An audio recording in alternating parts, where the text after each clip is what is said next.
Welcome to the Stampdy website. We are a professional stamp website.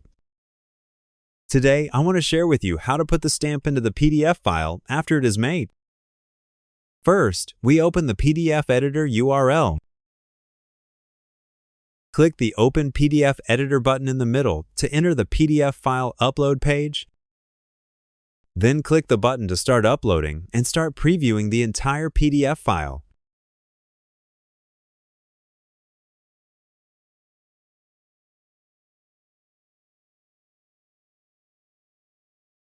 Then we add the completed stamp image and click Add Image to add it. Then adjust the width and height of the stamp image to the appropriate size and position.